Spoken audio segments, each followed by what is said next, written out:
And now, the Lowe Post. Welcome to the Lowe Post podcast live from Los Angeles, California, where I am thrilled to be joined by multimedia threat, multi-podcast threat, one of my friends in the business, the great Ryen Russillo. How you doing?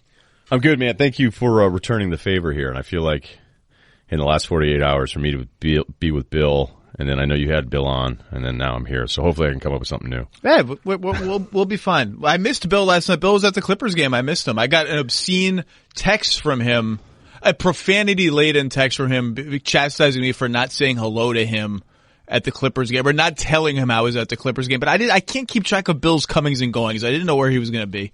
Wow. So is that how you are with Bill? What was the falling out? I thought we were going to do all NBA teams, but we're going to do all NBA teams. No, I said I'm sitting in section 111. Didn't hear from him the rest of it. I didn't tell him I was coming to LA because when I come to LA, it's just wall to wall. I don't have time for anything. I don't have time to do anything. No, that's the whole point. Like, I remember when I first started coming out here for work, like 5-6 years ago, and I have buddies in Orange County, and they tell me, oh, no, it's not that bad. And it was great that they wanted to see me that You can. bad. And then I would tell people, like, yeah, somebody wants me to drive to, like, Costa Mesa. And they'd be like, what? Like, no. What are you, nuts? You're not going to want to do that. I was at the Clippers practice facility today, and their staff, some of their people were like, oh, man, it's such a shame for you that it's raining here. And I'm like, what did you think I was going to, like, think I'm missing out on some beach time? Anyway, before we talk about all NBA, which I do want to talk about, you had a D'Angelo Russell thing, and let's just start with that because that was, I think, the craziest game of the entire season. And I don't even know what you meant by this, but before we started, by that game, by the way, we're taping this on Wednesday afternoon Pacific time. So by that game, I mean the Kings blowing a 28-point lead in the fourth quarter to Brooklyn. You said D'Angelo Russell is your litmus test for whether people pay attention to basketball or not. And I'm interested to hear what you mean because I've been fascinated by him for a long time. Yeah, it's a great story. We were kicking around like how crowded some of the field is with this stuff. Like, I'm not sure who MVP is, Coach of the Year. I'd probably listen to 8 different arguments, most improved player. But when I watch TV shows, the radio thing, and like, you know that just like you, watching a ton of stuff, but I also still consume all this. I mean, if I never worked for ESPN, I'd still be watching shows and listening to talk radio. I mean, it's just what I love. I love this stuff. And when I hear people talk about D'Angelo Russell, there's like all these different versions of it, where it's the Lakers are stupid, okay, or it's, Russell was always this guy and all of these different things. And it's just, to me, he is the rare case of a guy that we knew was talented, but figured it out a little bit later. I always feel like the stars in this league, like, we know pretty early on. Like, Kawhi's an exception. Jimmy Butler's an exception. Normally, it's that second year, it's like, okay, wait a minute. Like, this guy's going to be something special. And Russell, if you look at some of the early years with him, especially that first Brooklyn year, he was as high a usage guy as almost anyone in the league, like Westbrook levels usage, and incredibly inefficient. And when you actually forget the numbers, watch those games, it was a mess. It was like, I can't believe this guy thinks he's this good and he's this selfish. And he had some of that out here in LA. And, the immaturity thing I never try to get too worked up about, but it was certainly part of the factor. And when a front office comes in, like, I always love when a team drafts a guy and they're like, oh, we really heard this, they love this guy. And we're like, well, no kidding, they love him. They're the ones that drafted him. Right. And then when that changes over, that love's not there. This is the D'Angelo Russell this year is a different player altogether. So people can beat up on the Lakers all they want, but they didn't trade this version of him. This isn't like his approach to the game, his understanding, the way he's closing some of these games. I used to know how bad he was going to be and how selfish he would be. But then this year, watching it more and more, I'm like, wait a minute, you have to change your opinion on him. So when I hear a talking head say, oh, the Lakers are idiots, look how great this player is, maybe they were impatient, but this isn't the guy that they traded. No, I said this before. Like, there was no outcry when this happened. No. There was, we're about to pick Lonzo number 2. This guy's not good. Magic, oh boy, I'm really on fire today. Magic trashed him going out the door, right, which was not a good move.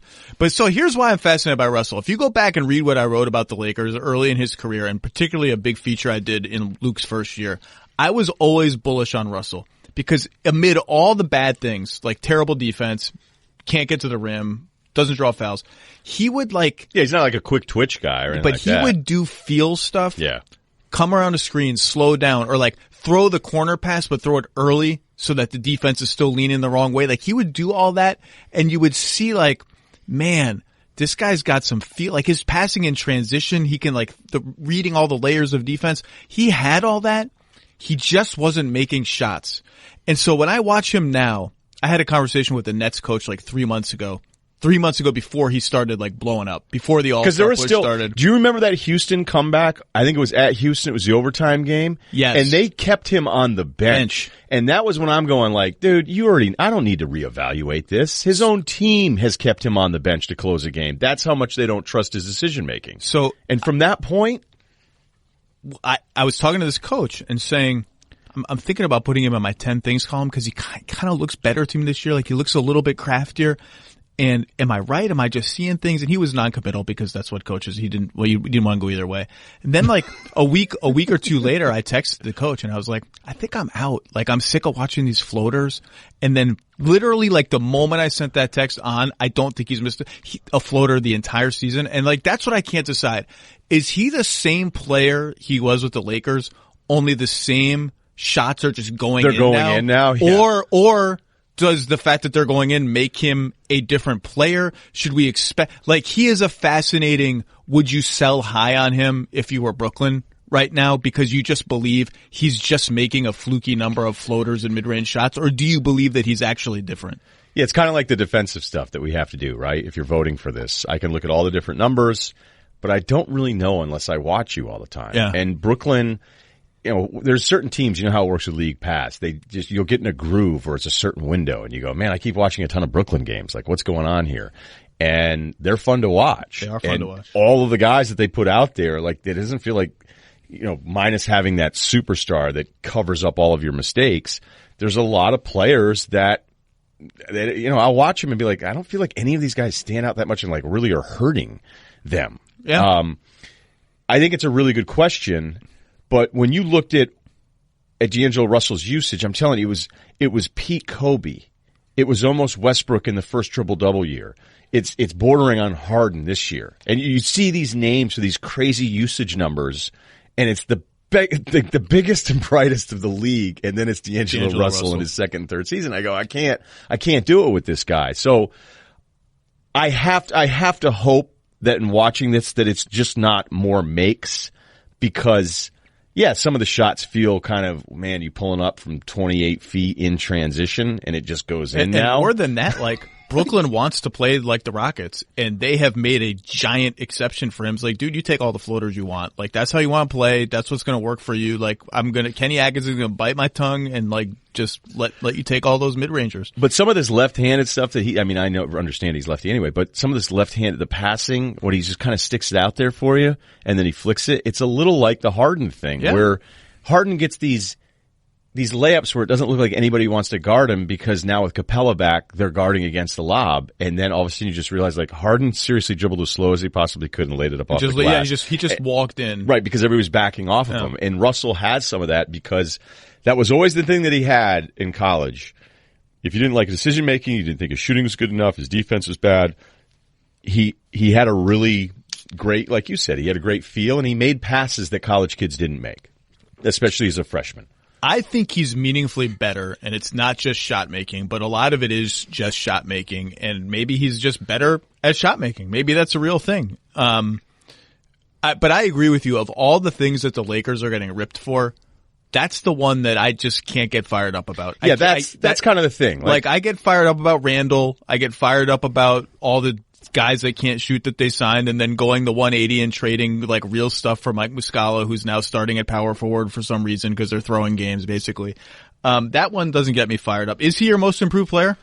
I have like 30 guys in my most improved player file. I'm sure I've changed my mind probably 5 or 6 times, because it feels like Siakam's going to win it. Siakam's going to win. Siakam, and I'm not going to have a problem with that, because if you just look at the raw numbers jump to jump, it's tough to really like Siakam, is we were trying to figure out our all-NBA teams, and you start looking like, wait a minute, Kawhi's going to miss a quarter of the season, which I have all sorts of questions for you about them and what that means and who they'll be, and actually kind of how impressive it's been that they have this kind of record. They are really good. Right, and Siakam is a big reason for, hey, Kawhi's not going again tonight. Okay, I got you. And Kyle missed a bunch of games too, and had back issues. Like, he's Pascal, and to a lesser extent Ibaka, who has had an underrated season before he punched somebody again, has been their one constant. But Siakam is going to win. I think that's going to be an easy vote.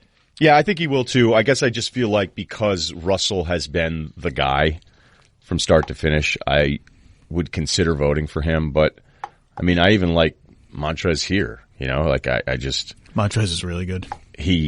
But then it's like, there's a lot of guys that I would listen to an argument for. Like, there's things that I would get really heated about. Fox kind of faded. I have a big Kings feature coming out next week. Fox kind of faded a little bit from the conversation, but his year one to year two lead is huge. Yeah, at one point I think it was his. Yeah. Because he was the guy, and Sacramento, I hate what's happened in the last couple of weeks. Ever since we talked about them being our one, but there's not even a guilty pleasure, but in every coach, by the way, every coach answers that question with Sacramento. Brad Stevens has said he loves watching the Kings. Steve Kerr has said he loves watching the Kings. Kenny Atkinson, I think they were saying last night, said he loves watching the Kings. Everybody loves watching the Kings. Giles and Bagley, last night was incredible though, because Giles and Bagley all of a sudden looked like freaking Ralph Sampson and Akeem Olajuwon, and then it all went to hell, and it all went to hell so fast that you just like, whoa, what happened? On the Nets and Russell, you mentioned something interesting, which he's been the guy. I think what's really interesting about them going forward, and even now, is that LeVert was the guy, or emerging as at least like the co-guy, and then he got hurt, and then Russell became the guy, and you could, like, LeVert is A, struggling, predictably, coming off a traumatic injury, and B, like, I think they're trying to, like, they brought him off the bench for a while, and now I think that's gonna be interesting to see them figure that out, like fitting LeVert back into the hierarchy a little bit. The bigger overall point with this too is that when people go, well, wait a minute, franchise, and I think people even forget who Prokhorov is now. Like, the statements in the beginning, and the impatience, and promising these ridiculous things because you don't know any better, and you have that new owner syndrome, it's which easy. all of these it's guys easy. I've screw solved up. every other problem in my life. I'll solve Absolutely. this one. And without any real assets, they find a way to piece this thing together. Atkinson's been great. They're competitive.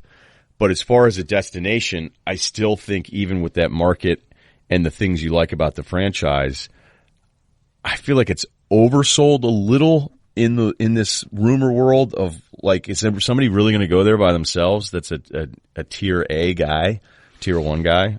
Well, it depends where your tier 1 is, right? Like, Kyrie's probably tier 1. Jimmy Butler's tier 2. Yeah, I don't know. It's probably closer to tier 3. One guy's at the bottom of tier 1 and the other guy's at the top. Yeah, I could see Jimmy Butler if it's like the 4th year and it's all the money. Then he's like, yeah, Brooklyn. We'll see. I mean, look, James Dolan already came out and told us that they're the front runner for free agents. It's like, I guess when you're the owner, like, I keep thinking, why does no one yank him away from the microphone, like, immediately? Like, they tackle him on the street on the way to the studio, but I guess you can't because he's the guy he's the yanker. He's the owner. By the way, he almost never does these. He's done, 2 with Michael K. And every time he does, it's like, stop, go away. Stop saying these things. Ask Phil.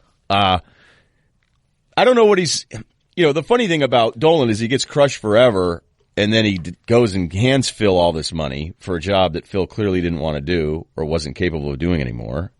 Not that Phil doesn't understand basketball 100 times better than I do, but I don't care what your resume is. If you're not into the job, you're not going to do a great job with it. So Dolan thinks he's actually doing the thing everyone wants, right? Okay, I'm going to stop meddling. I'll bring in the guy with the best resume, and he can run it. And he does that and gives him, $60 million. The contrast, accidental and unfortunate circumstances leading to it, but the contrast between Dolan banning the fan for yelling "sell the team" and Gil Miller banning the fan for yelling essentially racially coded comments at Russell Westbrook was like perfect. It was like a perfect encapsulation of like two different organizations with two different ownership styles and two different sets of priorities. Like, what do you have to do to get banned in MSG versus like what the action they swiftly took against the guy? Let's talk about all NBA. I don't want to talk about these bad teams anymore. Okay. Listeners, if you didn't already know, and I don't blame you, I'm out of touch. The NBA is wild, and Hulu has all the action. They've even partnered with guys like Joel Embiid and Damian Lillard, fringe MVP candidates, who are doing some pretty wild things for Hulu that you just have to check out. Now that Hulu has live sports, I wouldn't blame anybody for getting on board. If you've been late to Hulu, now's the time. A bunch of people are ditching their cable, and who can blame them when you can watch all the live games you want on Hulu Plus Live TV? It has the same channels as cable. For all you fogies like me, the same channels that you know. For only $45. Watch your favorite teams and the biggest games all season long on Hulu Plus Live TV. Again, no cable required. So, Windhorse hit this on the head today, that this is a massively important voting period for, it makes me uncomfortable, all the financial ramifications of my votes and other people's votes. We can talk about MVP later, Coach of the Year. They're all interesting. I spent half the plane ride over here doing all NBA teams and all NBA research. So we're talking 3 hours, basically. Maybe 2 hours. Probably 2 hours. No. Maybe half was probably an exaggeration. Okay. All right. But I thought I would whip through all NBA a little bit faster, and then I was like, oh, this is getting interesting. Let me dig into this. So let's start with the guards, because as Wendy noted, there are several guards who have a huge financial stake in the outcome of this voting. Klay Thompson could be eligible for a Supermax. Damian Lillard will be eligible for a Supermax, which Wendy didn't write about because it's a fait accompli that he's going to get an All-NBA berth. Bradley Beal could be eligible for the Wizards' second Supermax. Well, the first one worked out well, so. The first one is not working out awesome. So here's where I started with all NBA guards. There we get 6, right? Obviously 3 times 2. So we're going to go by position here now. Yeah, let's do guards. Second, let's third. We can whatever you want. Let's do guard. I want to do by position because that's the way I think is most fun. So I started with 3 sure thing guards: Steph, Harden, and Dame. Very quickly, it became clear to me that Kyrie is a sure thing. Kyrie's numbers are like off the charts, and people will point to the Celtics record without him. If you look at those games, the Philly win after the All-Star break is like the only good win. Like the other wins are against crap teams mostly. Like the Kyrie's had a monster season, so that's 4. Shooting woes aside, I'm putting Russ as a 5th one, I think. Is Russ in your conversation? Well, it's just, first of all, the first 3 are a lock. Like, there's no real argument. No, that's it done. There was zero research done for those 3 names. Absolutely. I really struggle with the Kyrie dilemma. Really? Yeah. I am undecided on, because the raw numbers are really good. They're really good. You start looking at the efficiency stuff, the true shooting, all of that. The on-off numbers are really good too. I'm going through it all. I'm with you on the schedule. A lot of times the schedule will tell us the answers to the questions that we keep asking, but we just don't look at like San Antonio is a great example of that right now. You go like, oh my gosh, they're terrible on the road. And then I go, okay, well, let me just double check on what they've done during the streak. And you go, oh my God, they've beaten Denver, Oklahoma City, Golden State, Milwaukee, Portland. They're 29-7 at home and 13-22 on the road. That's crazy. But this team that I'd kind of stopped watching because I was like, yeah, I know what they are at this point. And then like, they're kind of losing steam a little. And then you go, or they're going to put together 5 of the best wins in 2 weeks that you've seen all season. So the schedule usually, as I said, gives you those answers. I'm still undecided on the Kyrie thing. I don't like being the guy that goes, oh, they're better without him. I've argued against it this year because I've seen so many games where Kyrie's totally saved their ass. I don't think there's an argument that they are, honestly. You don't think there's any argument that they're better without him? Against the best competition, I don't. It's not in the numbers. I thought it was going to be in the numbers when I dove in. There's some plus minus stuff that tells you like any argument that they're better without him is idiotic. Like, yes. So I'm siding with you. It's not in the numbers. It's not in the schedule. I looked for it because it's in the locker room. Because I believe there is a real thing happening. Well, they've admitted to it. They've admitted guys. to it. This isn't us speculating. No, Ainge admitted to it. There's like 5 different guys on the record saying how bad it's been. And it's a question of can they score enough? Because there's no question. Rozier or Smart at point guard and and Horford at center and 3 guys in between them, any 3. They are going to be a monster defensive team. Monster. It's just a question of can they score enough? And this year the answer has been no. And their defense with him has been good enough. So that's interesting. So you only have 3, so you have 3 locks? I have 3 locks. I don't have Kyrie as a lock. Wow. And I put Kemba on my second team. Because he's played 11 more games than Kyrie. And that's interesting. When I watch the Hornets. Kemba's the other Supermax guy I forgot to bring right. up.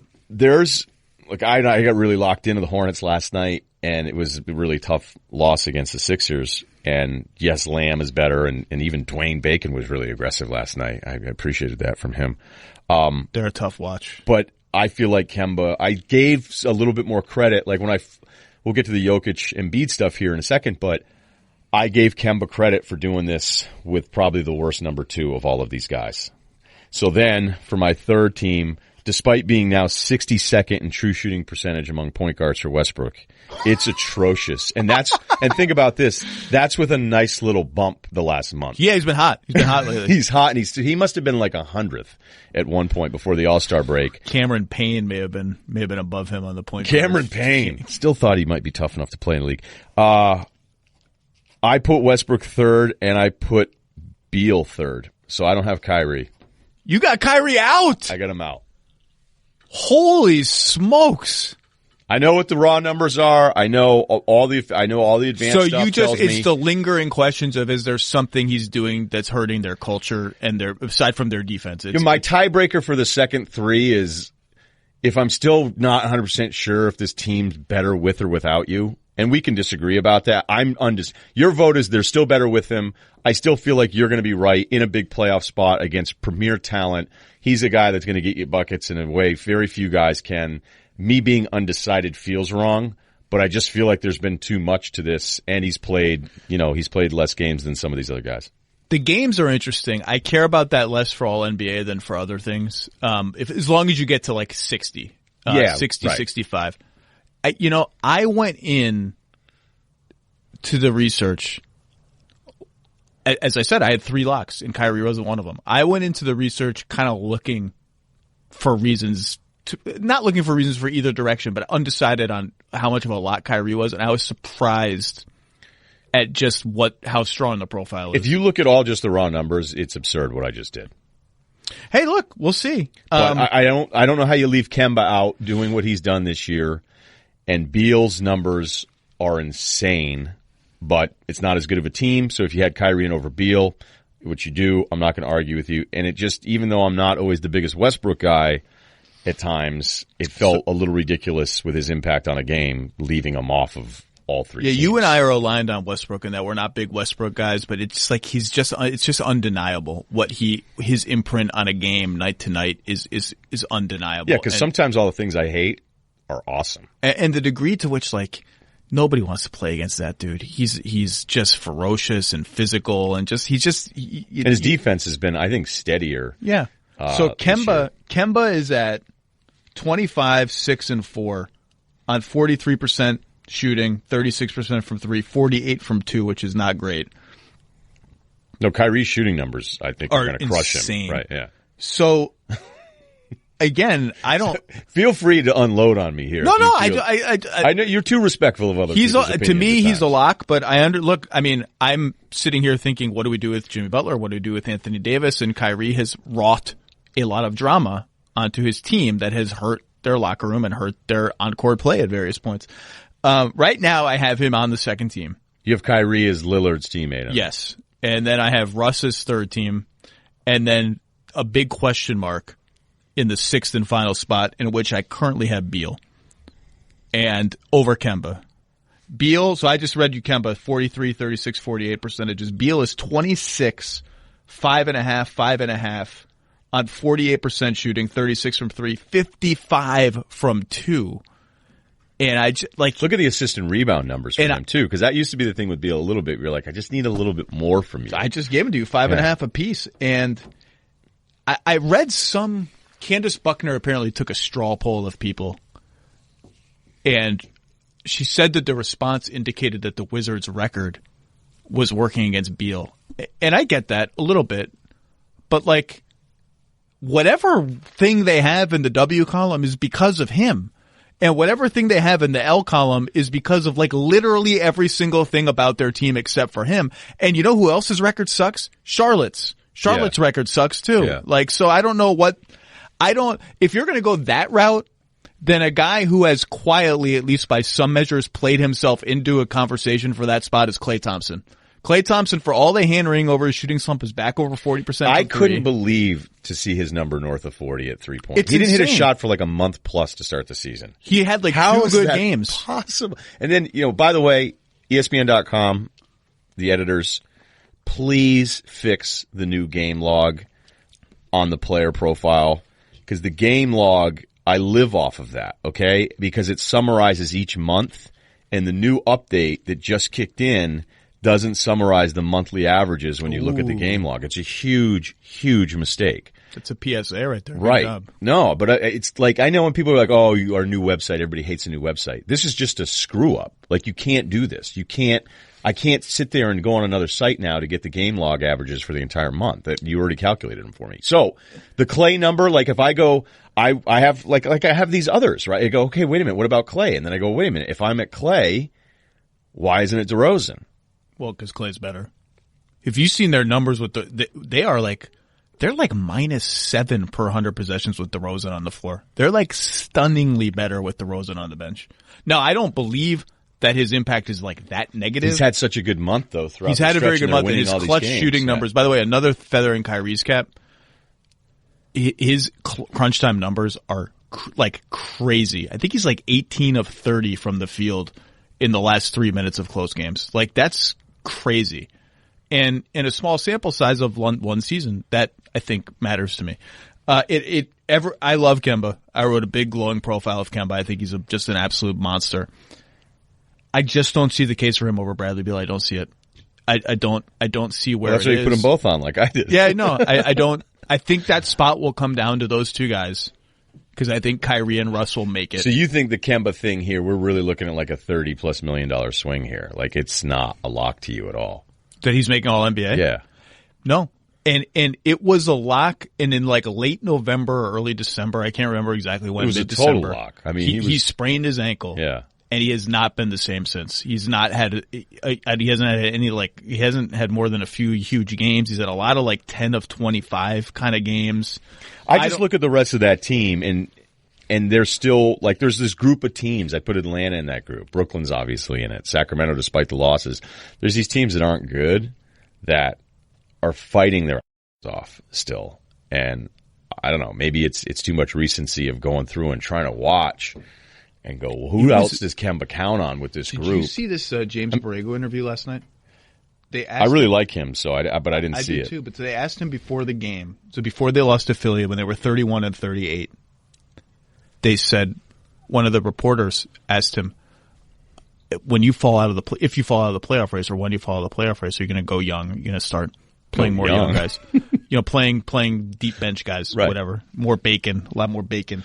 Well, Bridges played, and I thought his response was going to be, "Are you kidding? We're 2 games out in the loss column. We have important head-to-head games left.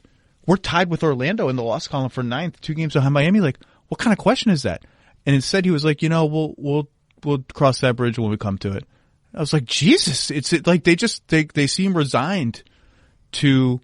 And then you read some of the coverage of the team, like Rick Bono came out and he straight out, the first sentence of his column was, I'm not sure Kemba's staying anymore, and I'm not sure that he should. It seems like everyone there is just resigned, they're just it's not going to happen. Well, as much as I've just spent all this time talking about Kemba, and we're probably doing too much on Charlotte, I do think Kemba falls into that group of, I like him so much, I wouldn't want to pay him $220 million.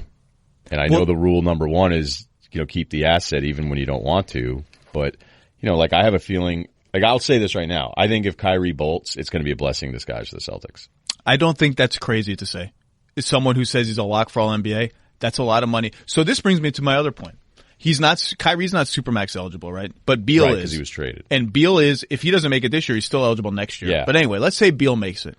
And the Wizards will never say so publicly, won't even say it privately.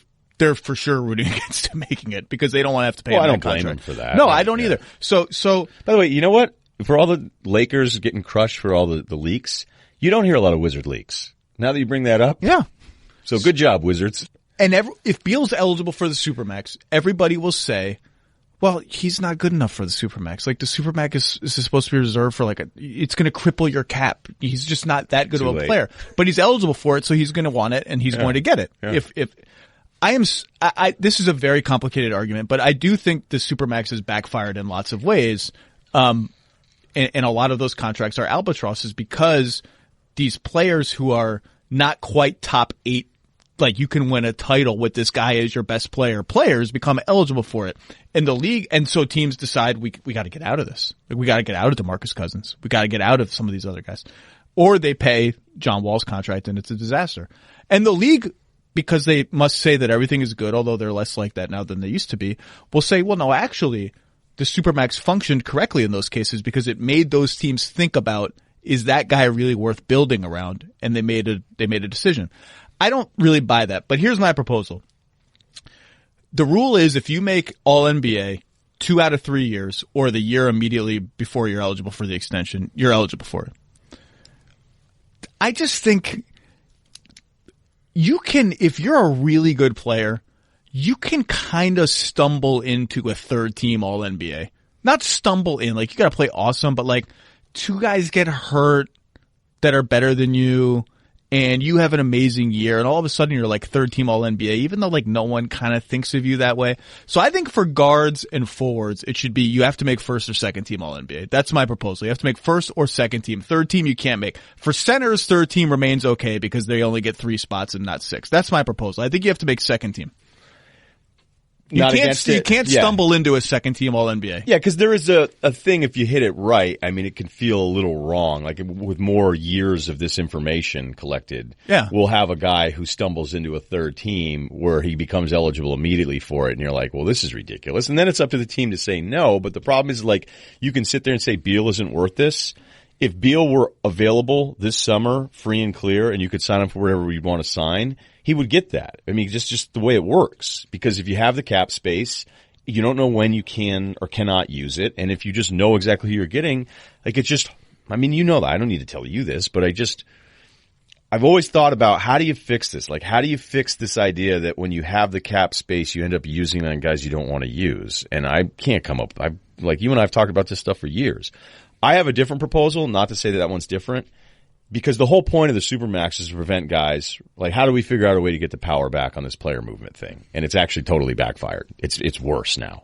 And in a way, we should credit the players because we're saying, wait a minute, it's not about every last dollar, even though it can drive you nuts when a guy with a year, 2 years left on the deal says, I want to move on. How about for every time you make a public trade demand, the team can add a club option?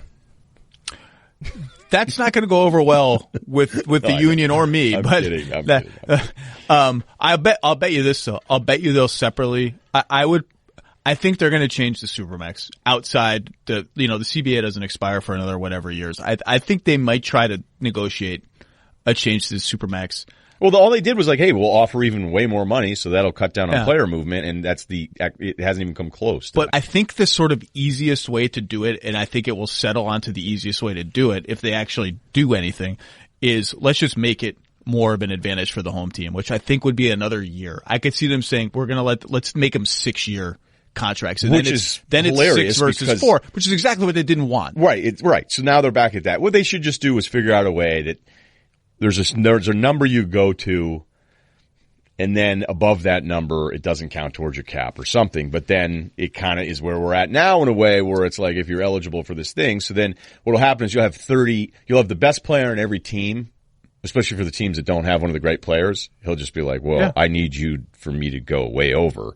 You know, you need to hook me up. Because that used to be the thing when we were younger.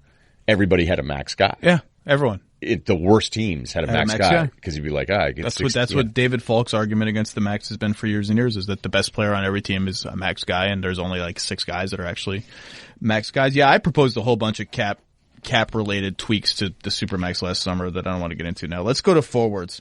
Listeners, hiring, I can imagine, is one of those things that can be challenging and time-consuming. There are hundreds of job boards. Do you have to post your ad on every one? How do you know that you're not missing the one job board that has the right person? But there's one place where you can go that makes it simple, fast, and smart, and that place is ZipRecruiter.com/LowPost, the name of this podcast. ZipRecruiter sends your job automatically to over 100 of the web's leading job boards, and they don't even stop there. They have powerful matching technology that scans thousands of resumes and proactively finds people with the right experience, and then double proactively invites them to apply to your job. You've done nothing except use ZipRecruiter. Bam, they've found people for you. ZipRecruiter is so effective that 80% of employers, that's a lot. If you shoot 80% from the foul line, that's pretty good. 80% of employers who post on ZipRecruiter get a quality candidate through the site within the first day. You pretty much can't do any better than that. Right now, my listeners can try ZipRecruiter for free, 0 nothing at this exclusive web address, ZipRecruiter.com/LowPost. the name of this podcast, LOWEPOST. That's ZipRecruiter.com/LowPost. ZipRecruiter, the smartest way to hire. So, again, 6 All-NBA forwards. So I keep reading these things on Twitter. You look very pensive right now. This is going to be good. Very, very pensive. I keep reading these things like, okay, LeBron has made the playoffs X years in a row. Well, that streak's over. Okay, LeBron's finished top 5 in MVP X years in a row. Well, that streak's over. The latest one is like LeBron's made first team All-NBA X years in a row. Boy, is that streak going to be over? I mean, maybe I'm being an idiot. I think it's over. I don't think he's making first team All-NBA. There's no way he's making first. Giannis is in, so that's one forward spot. Well, I would think the MVP right there with Harden would be making first team. Yeah. And then, so you're telling me, like, is it a question that LeBron might make it over Kevin Durant and Paul George? No, right? Like, he's not making first team All-NBA. That streak should be over. No, and I foolishly kind of forgot how many games Kawhi had missed. So when I looked at it, I was like, well, wait a minute. I've got like 4 guys ahead of him.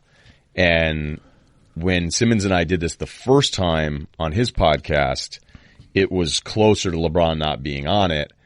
But he's not first team. He's just not. I mean, Giannis is the MVP. Paul George has been in the MVP conversation, and except for the shoulder thing where he's slumping now shooting. So, unfortunately, he's not going to finish as strong as Harden or Giannis. But if you're voting LeBron first team right now, you're wrong. You're wrong. Yeah. You're just wrong. You shouldn't have a vote.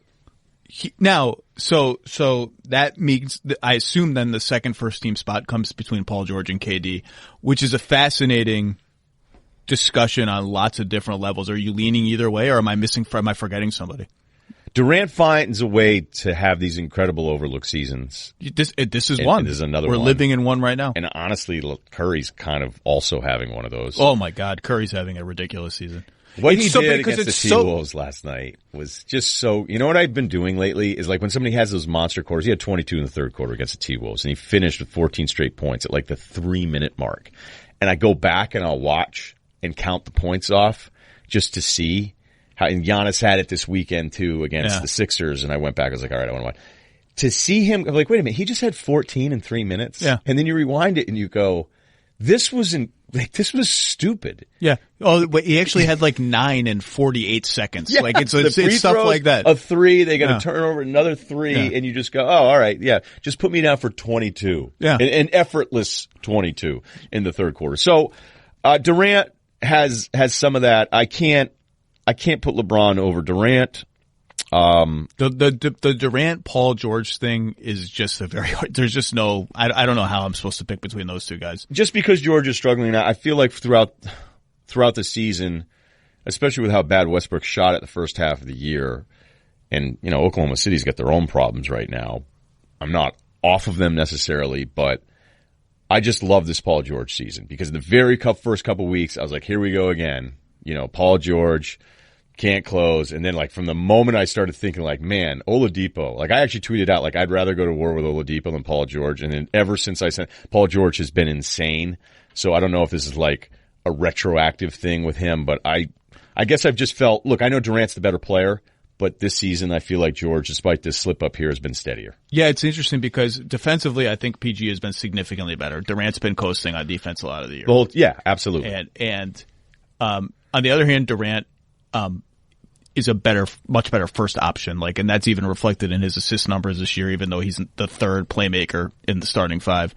And sometimes the fourth now that they have Cousins.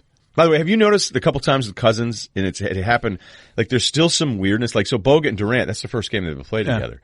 And Bogut went to set a screen for Durant against the T-Wolves, and Durant looked at him like, what are you doing? And then Bogut looked at other guys and be like, what is this guy new here? Like as if Bogut hadn't been gone the whole time. Yeah. Like, wait a minute, I come here, I set ridiculous screens, and then you play make off of that. Like that's what we did a couple years ago. And I've noticed it with Cousins too, where if he comes up high, he doesn't want to roll ever. And you'll see Steph or you'll see somebody else, because they don't do that action, but like Steph will look at Cousins and be like, oh, you set the screen and now you're done with this possession. Yeah. Like you're not standing there now. Right. Like this is what happens is off the screen you set for me, everybody stays with me and you have a wide open path and all you have to do is give me the effort and make that cut. And it's Cousins is like, have you not watched me the first? Yeah. Like I don't do that. It's not going to happen. So anyway, back to what you were saying. So KD clearly a better alpha dog than Paul George, right? So like that becomes like okay, so I know that Kevin Durant is better. Yeah, like sometimes right. you just have to get Kevin Durant's a better player, but PG's had such an incredible season. I don't know which way I'm quite leaning, but I think both are fine choices. And you slide one to second team, and then I think LeBron fits on the second team only because Kawhi has missed so many games. If Kawhi had played a full season at his level, at Kawhi's level, LeBron's on third team. Well, no, 'cause, yeah, I mean, that's the thing about Kawhi's numbers, despite these missed games, is they're insane. And they're insane. And I'll ask you this, because I think you've been really good on Toronto this year.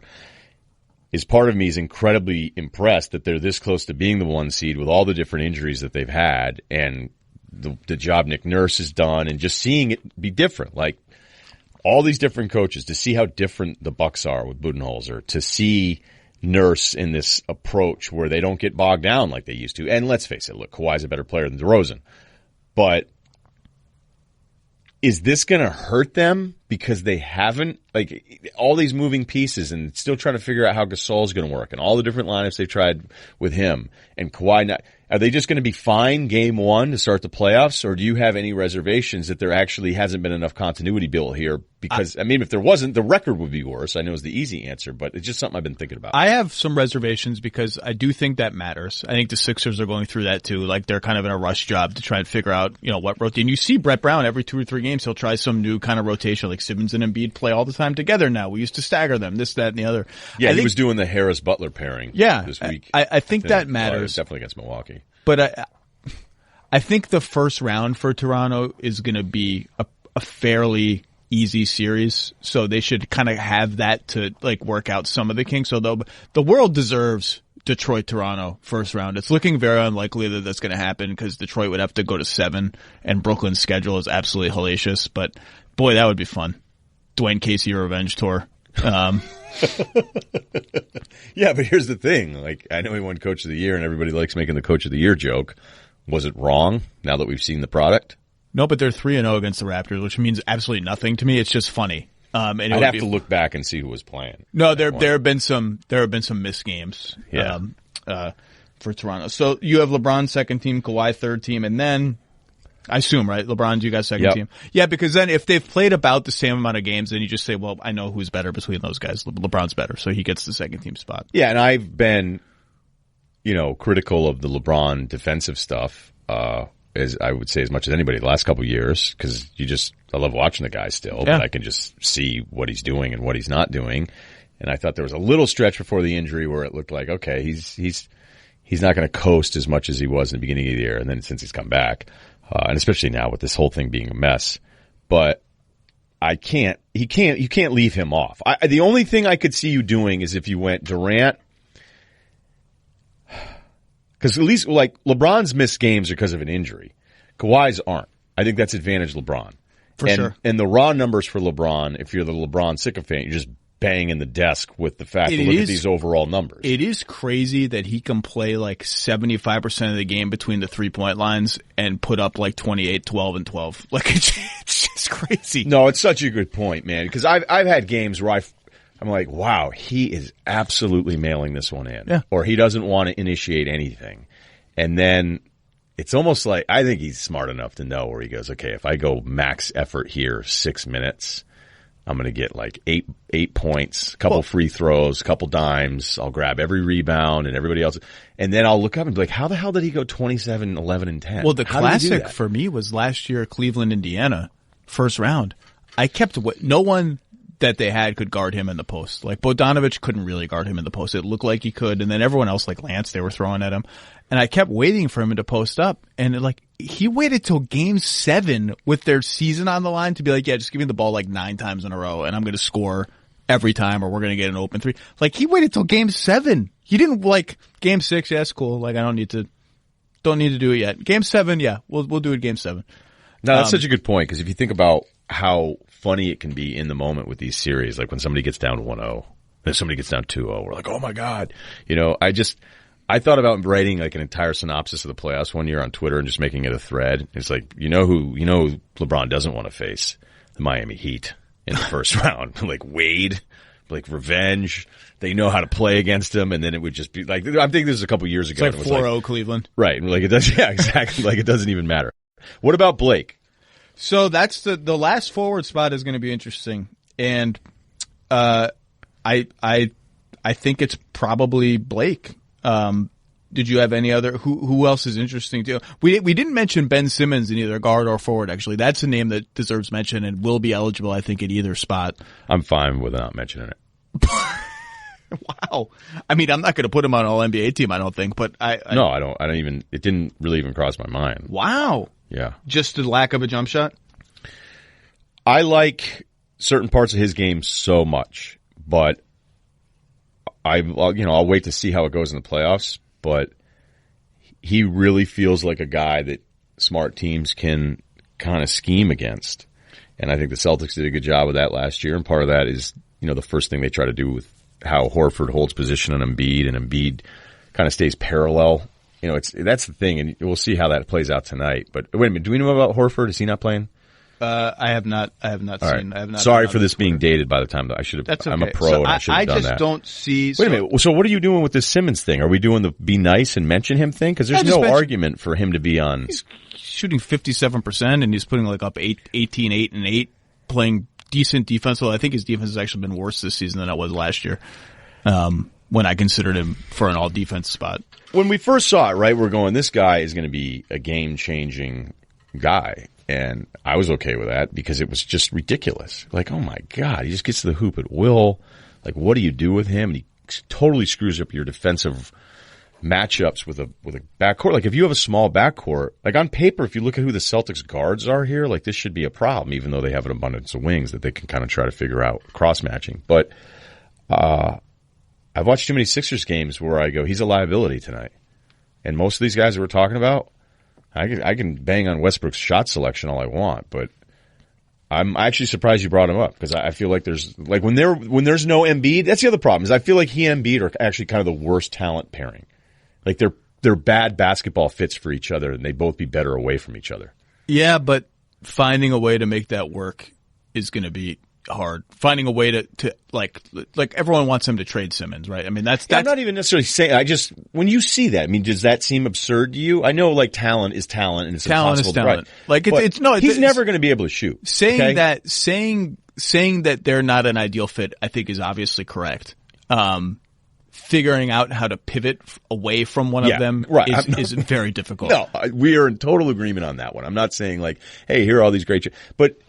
When I don't want to hear any more national broadcasts talk about how much time he puts into shooting, because there's nothing from last year to this year that like whatever your practice habits are, do them differently.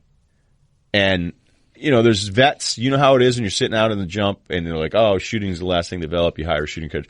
There's no sign of that. So whatever trajectory he was on. I've just put it on a pause, even though there are nights where I do love him. So I've heard that he shoots threes in practice, to which I say, well, I don't really care what he does in practice anymore. Like it's like just like if he can't shoot, then he can't shoot. Like I don't want to like it doesn't matter to me that he can shoot in practice. I don't care. You can know this without ever playing in the pros. You've played high school, college, certainly. There are things you do in practice that you think you can't wait to unveil in a game. And if you're not comfortable with it, you never do it in the game, no matter how good it looks in practice. You're like, oh, I learned this post move, or I've started working on this baby hook, or, this is going to be this new thing that I'm going to do. I remember Kobe had this baseline dribble once where he left the ball on the baseline, turned away from it, so the defender shaded him back to the left away from the baseline, and then Kobe came back and picked up the basketball and drove and dunked. And I went, what the hell was that?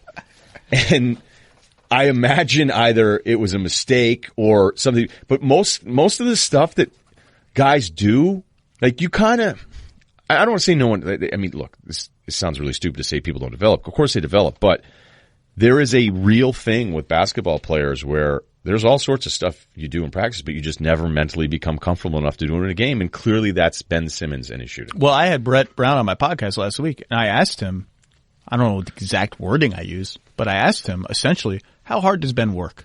Because there are whispers. Yeah. I think I even used the word whispers. You hear whispers. Like, does he really want it? Does he care enough? And Brett defended him as I knew Brett would, but I wanted to at least ask the question. And Brett said, well, I can see the practice court from my office, so I see him out here shooting jump shots. I see how hard he works. I think it's going to be Blake for the last All-NBA spot for forwards. I thought about a lot of different guys. I'm kind of happy for Blake, by the way. Yeah, me too. That. Couldn't find one. I'll tell you who has an underrated case. Danilo Gallinari. I would have voted him first team if it was right after that Celtics game where I watched him in person where he had like 11 before the tip. Not going to get it, though. Centers, do we agree? Well, I guess you have to kind of come to some sort of internal agreement about, like, is Anthony Davis just disqualified from all NBA voting? I think most voters will say yes. If you're playing under a minutes limit for like the last 25 games of the season, I just don't think your season really counts. If I'm playing or applying the same Kyrie principle here, which I expect to get killed for, New Orleans has been better without Davis in this resurgence. There's a thing happening there where the thing has been such a mess that I'm not saying major league, but you can't be sitting in the fourth quarter of games because of how screwed up this whole thing is. And it sucks because I like him as much as any single player in this league. And I picked him to win Defensive Player of the Year this year. Didn't work out for me. Think about how good he's been and who he was before all this stuff went crazy. That's of all the regrets of how the Anthony Davis stuff has played out, and there's a lot from a bunch of different angles, just from a basketball standpoint, what he was doing, that next tier that he took it to, I wanted to see what this could be. I mean, if they were flirting with 508 seed, which, I don't know if they were, and some of that can be on him considering how good Drew has been.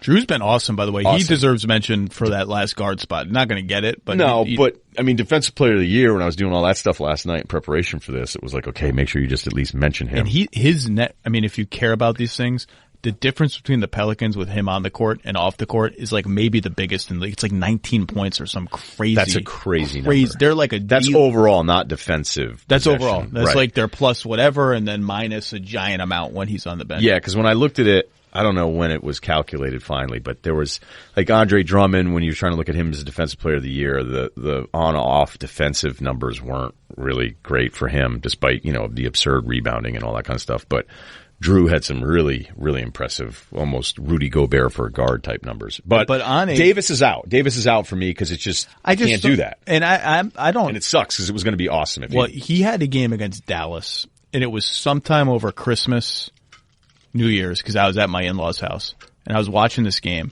and he had like 8 post-ups in that game, and all of them were different moves, and all of them were super polished, and all of them were like the defender had no chance. No, it's Dallas. It's not like he was facing Joel Embiid or something, but like he was just clowning these dudes with like Olajuwon level combinations of power and grace, and I was like, well, this is over. Like if this dude can now post up like this and face up and do all that.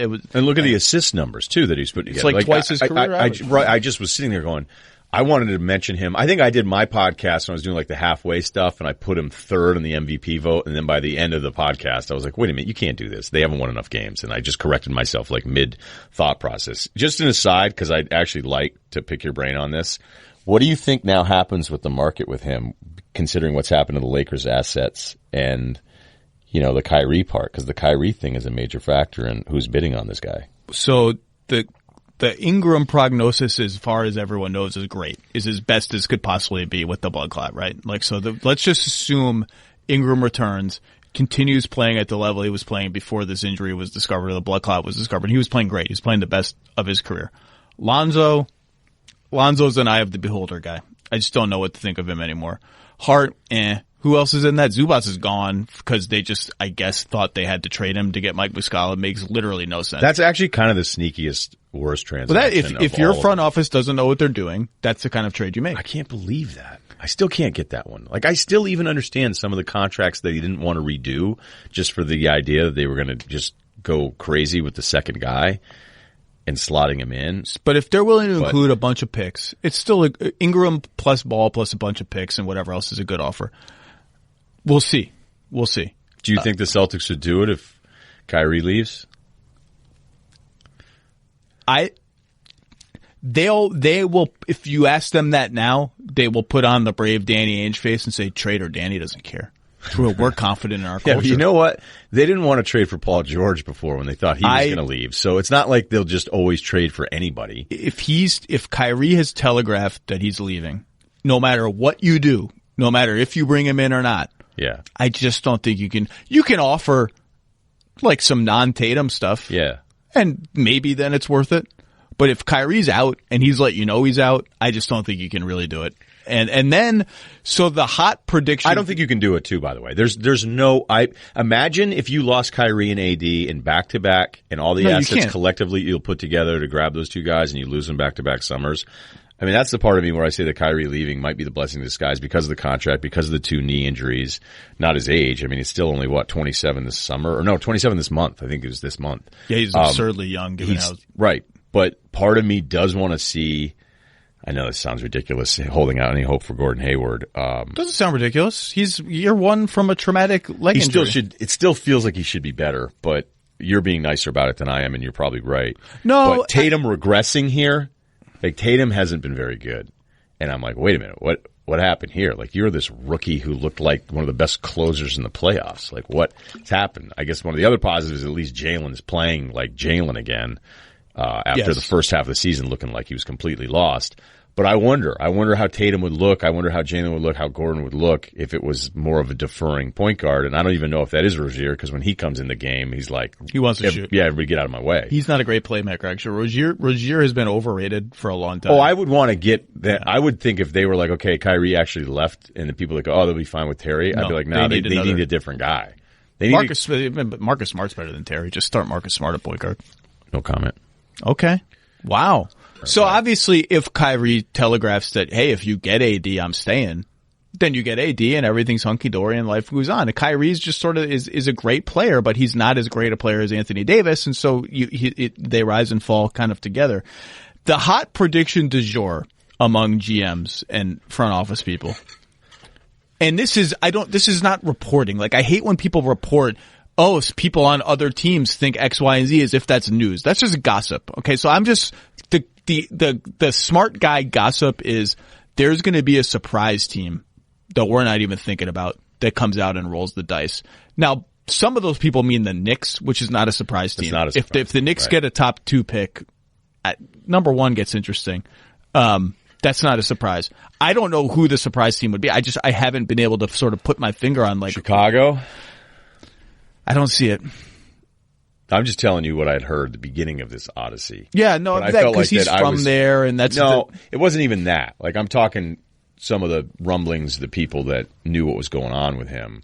I've still, to this day, his father has more of a problem with Boston than Anthony Davis ever did. His father wants him here in L.A., and that's why the father has said the things about the Celtics that he said, but that Davis is far more open to it, but he's not going to be as open to it if Kyrie bounces. But Chicago was one of those teams. I also felt like, too, like some of the sourcing on the Anthony Davis stuff was basically, the whispers of let's not make this so obvious that it's only the Lakers. So I don't know if being told, hey, maybe Chicago, maybe Houston, maybe this other stuff. I'm like, is this even real or is this just let's make sure the for list Chicago's purposes, like, so just say to get Anthony Davis, you have to trade Markkanen. Yeah. You might have to trade Carter. You got to trade your best stuff. So I'm like, what is he staying there to play with? Like, I'm going to have Zach LaVine not pass to me and take shitty 20-footers and play no defense, and that's like going to be the carrot. And like Chris Dunn is maybe a backup point guard, not a starter. Like that's what's going to get me to stay. So who knows? It's going to be. I'm sitting here gearing up for the playoffs. I'm trying to kind of stay home for the last 10 days of March and just sort of not rest up, but like rest up a little bit. And then like you get all geared up, like what are the first round matchups going to be, this and that. And then you like zoom out and you're like, July 1 to 8. That's the whole thing. It's like you July 1 to 8. It's going to be awesome. That's apologies to the first probably 2, maybe 3 rounds of the playoffs. Right. Like July 1 to 8 is the whole thing. Right, because it's all connected. I mean, the Durant, Kyrie thing. Yeah, it is connected. It is connected to how those teams do in the playoffs. That's fair. But well, no, I mean it's like it's connected with just the way it feels like a bunch of like cool guys figuring out where they're going for spring break, and if one guy influences the other that they want to go to Cabo instead of Puerto Vallarta, then it's they all kind of want to be the coolest guy in the group. Yeah, but not everyone can be the coolest guy in the group. No, that's why I always kind of laugh at this Kawhi stuff. just wants to stay in his hotel room and like read Nietzsche or something, like whatever the equivalent of that guy on spring break is. Kawhi just wants to be by himself. Let's go rapid fire through a couple more awards. Hardest one for me, you know what the hardest one for me is? Defensive Player of the Year. I just am a big shoulder shrug. Did we do all the centers, by the way? It's going to be Embiid, Who'd you go Jokic. first team? Jokic, I Embiid. haven't decided. Embiid, Jokic, Towns in some order, right? And Towns is eligible for Towns is Supermax third. too. Yeah, I think Towns is third. Yeah, He has to be. Everyone's like, Towns is making a late push for All NBA. Is he going to make it? I'm like, who's making it over him? If you disqualified Davis, Towns has been insane for 2 months now. The 3-point shooting for him now, and they were putting up the whole stat panel because I really like the T-Wolves announcers, and it's just there's just stuff with him where you go, my God. And the sad thing about that is that, like, Wiggins, everybody's off of him. That's what I wanted to say. To your point about we usually know stars early, and Kawhi is an exception. You said that earlier. The people who on Wiggins in his rookie year, and mostly they were analytics people, like 538 had the piece that was like, maybe Andrew Wiggins is bad, and everyone was like, you can't do that, you can't on him so early, it's early. It's like, maybe Andrew Wiggins is bad. Maybe those people were right. Maybe we know early for that too. I don't know if you can do this because, the NFL people get really upset now when we hear about these combine questions that are asked to try to throw the guy off and rattle him, and some of the questions are absurd. I think you should have, like, every perimeter player you just hand him like 3 mazes, like beginner, intermediate, and advanced. And I feel like Wiggins would have a hard time with a maze. And then we go, maybe we don't max this guy. Because when I watch him do stuff, like some really simple stuff. There was a transition situation where they were having to get back defensively, and there was a guy going like right down the middle, and there was a help defender with Wiggins in the paint, and Wiggins ran away from Curry in the corner. Curry was in the corner in transition, and Wiggins ran away from him to like double the ball handler. And Should not do that. You go, if that's what you're still doing at this point, and that just honestly, this is kind of like a pro Towns thing more than anything. No, I wrote this last week for all the drama in Minnesota. And all the losing, and one playoff appearance since KG's prime, and all that stuff. Do they have anything you can look at going forward and say, I'm really excited about that, other than Towns? Like Okogie is fine. He's fine. He's been he's fine. Really good, I think. He's a rotation player. He's for sure a rotation player. For player. all these guys that we try to label 3-and-D in draft night, and not even 10% of them end up being, because it's just like, if everybody were a 3-and-D, 6-7, and could switch everything and then also hit like 38%. Well, 38's high, 35. An absolute beast. Yeah, and he's starting to hit, I don't know if the game log breaks down that he's been up, but it feels like he hits more shots when I watch him. He's 28% from 3. Oh, on the season? Yep.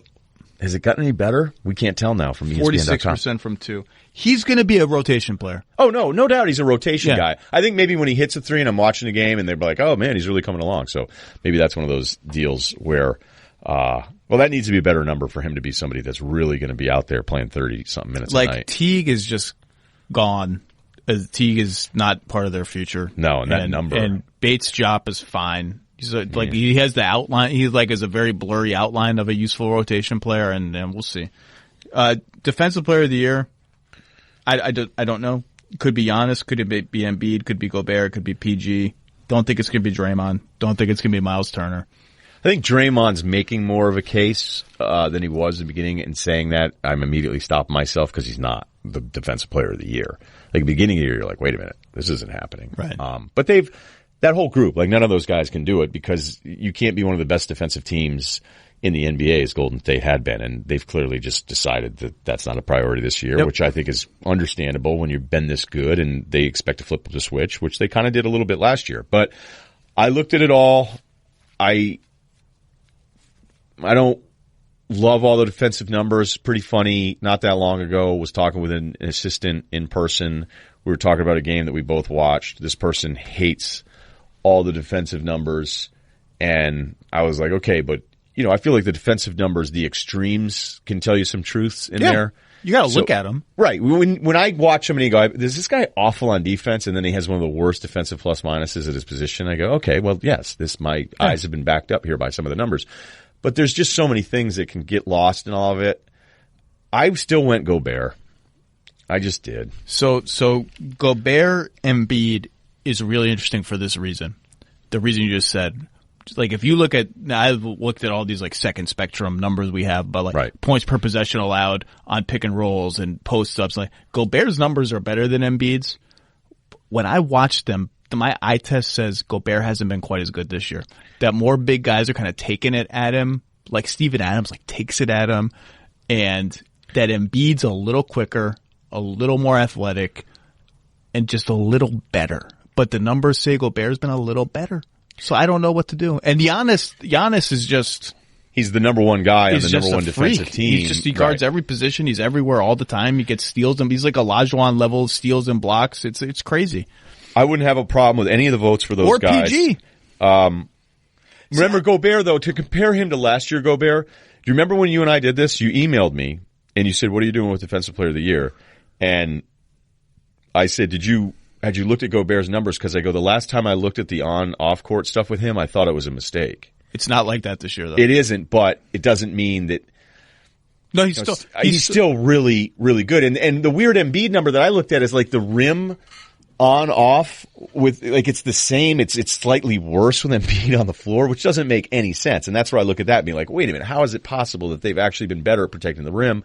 Because look, just this past weekend, he had some plays against Milwaukee where you thought there was no chance he was in the play, that he couldn't recover. He comes out of nowhere. For a guy that big, I give him this. He's a better recoverer than I think anybody I've ever seen at that size. He closes like space better stuff. than Gobert. He's out of plays and then he comes back and he's pinning that against the glass and it's like not even close to being on the way down. You know, he's a monster. I'd have to look at it. It's going to be a tough one. And PG, I love PG. Paul George is a boss is like one of my slogans in life. He's a boss.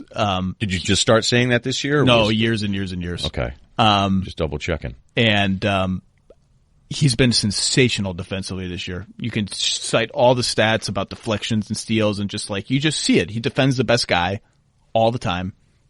He's still not as big and scary as the other guys. He defends the best guy more than Giannis still. By virtue of Giannis being a 4, Giannis has a lot of games where he's just kind of on these like Marcus Morris types for a long period of time.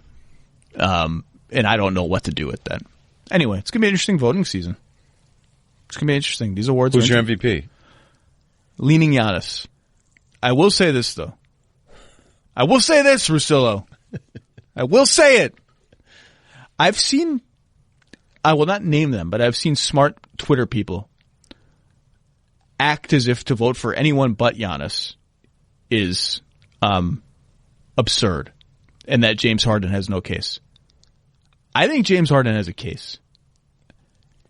He is like, you see with Giannis, like, oh, we're going to put Gobert on him. Let's see how that goes. Oh, he can't really shoot. We're going to put Embiid on him and beat it. And like, okay, that didn't work. Like, you can't do anything. Oh, okay, we have to surround Giannis with 4 shooters because he can't shoot. So we got to surround him with 4 shooters. You can surround Harden with me, you, Simmons, one dude who's going to roll to the basket and a shooter. You will have a good, he is scheme proof, teammate proof, everything proof. And people are going to look at his on-off numbers. So their defense sucks when he's on the floor. Their net rating is like almost exactly the same. Like they're +4 with him on the bench, +4 with him on the court, and disqualify him. His case is this. From December 22nd to January 25th, when Chris Paul was hurt, they went 12-5, recovered their season, and their net rating was like +11 with Harden, and like it was the differential is like +17. That's, if you're going to vote for him, it's going to be that month more than anything else where he scored 40 every game, and they were 12-5, and their season was like teetering. When Chris Paul got hurt, everyone's like, uh-oh, this team's not very good, and he's lost Chris Paul. Now, the last month, Harden has been underwhelming by his standards, which is an insane thing to say because he's been great. And Giannis, I think, has pulled away. But I think Harden has a case, and I don't get dismissing his case. I haven't loved the Harden thing all year long. Yeah, you're out. Well, no, I'm not going to say it. Like, to say he's disqualified from it is ridiculous. I still had him halfway through the season as my MVP. I still was like, look, I tried to figure out a way to not do this, but I'm going to be a jerk if I don't, after everything he had done kind of halfway through. And the 12-5 number is really the argument for Harden. Yeah, And that's it. It's those 20 if they games. went 5 and 12 and he's taking 40 shots a game, then you can trash him all you want. And But their season's in jeopardy. He saved their season. They had to play that way. I ran into Daryl in Boston, and it came up in passing, and he was, this is the thing I always love about Daryl, but Daryl just goes like, hey, it wasn't like this wasn't this is what we did to survive, and it worked. Was like a big deal that they had to send Daniel House to the G League. It was like a big, oh my God, now they're losing Daniel House? They're screwed. Like, that's how bad it got for a while. So, when I look at that, I'm telling you, I can, the part about Harden that does drive me nuts, it's not just the officiating thing. Like, if I decided, if Steph was, I'm going to do this now for a week, it would be the same thing, but probably better. I'm not convinced that that's true. With Steph, I actually kind of convinced that that's true. I think Steph could do anything. You see people say that about, no, I think Steph could average 40 for a month if he wanted to. But Harden is so big and so creative and so crafty that I'm just not sure people can mimic. Like, he can shoot threes, he can drive, he can draw fouls, he can post up. His passing's incredible. I just don't think everyone can mimic the varied styles in which he can get buckets. I'd admit it. I mean, I spent all this time talking about Harden for stretches because I'm very conflicted and I feel like a jerk and I feel like a hater because I'm pointing out some of the things that I don't like. But the bottom line for the vote for Harden is they needed to do it and they went 12-5. And if you want to vote for him instead of Giannis because of that, I have no issue whatsoever. If I had to vote, I'd probably leave Giannis. I don't think when you said he's pulling away, I don't even know that it's necessarily pulling away. If you have him first, that's cool. I'd have Harden second. I would. There's no argument anymore. Right. Harden is, those are 1-2. Yeah. Those are 1-2. And PG George is going to finish third. Yeah.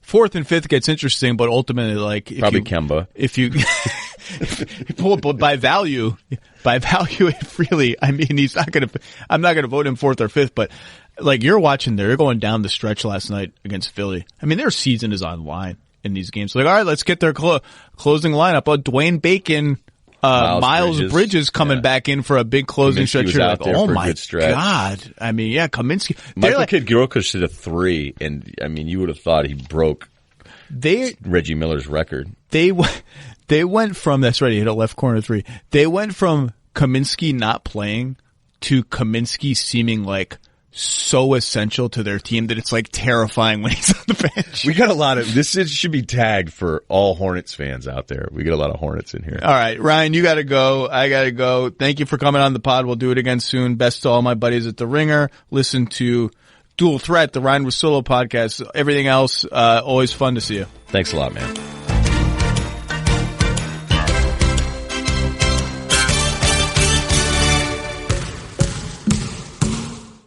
The Lowe Post is presented by Goodyear. Drive always discovers possibilities. Goodyear, more driven.